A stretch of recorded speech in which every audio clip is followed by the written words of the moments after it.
Marekani imekamilisha wimbi jipya la mashambulizi ya kijeshi dhidi ya Iran, ikilenga maeneo kadhaa kijeshi kwa lengo la kudhoofisha uwezo wa Iran kuendelea kushambulia meli zinazopita katika mlango bahari wa Hormuz, kwa mujibu wa kamandi kuu ya jeshi la Marekani CENTCOM. Katika taarifa yake, CENTCOM ilisema operesheni hiyo ilihusisha mashambulizi ya kutumia silaha za kisasa zenye usahihi mkubwa dhidi ya maeneo mengi ya kijeshi, ikiwa ni sehemu ya juhudi za kupunguza uwezo wa Iran wa kutisha usalama wa usafiri wa baharini katika njia hiyo muhimu ya kimataifa.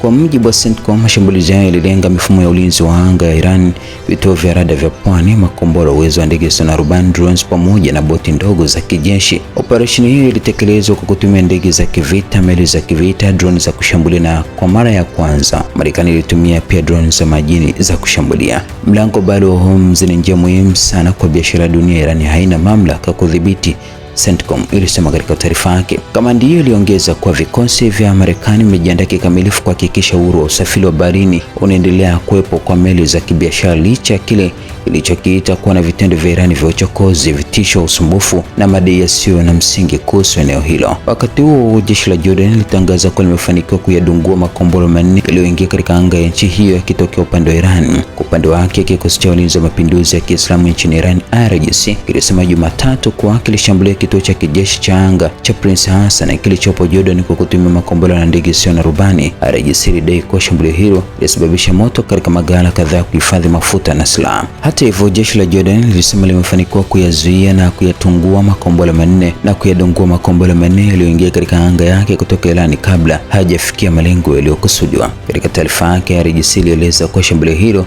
ilikuwa hatua ya kwanza ya kulipiza kisasi kufuatia mashambulizi ya Marekani dhidi ya vituo vya kijeshi vya Irani vilivyopo katika maeneo ya pwani. Aidha, IRGC ilidai kuwa mashambulizi ya Marekani yalifuatia tukio ambalo vikosi vya majini vya Irani vilizuia meli mbili katika mlango bahari wa Hormuz, zikizituhumu meli hizo kwa kuzima mifumo yao ya ufuatiliaji, kusafiri kinyume cha sheria na kuhatarisha usalama wa usafiri wa baharini.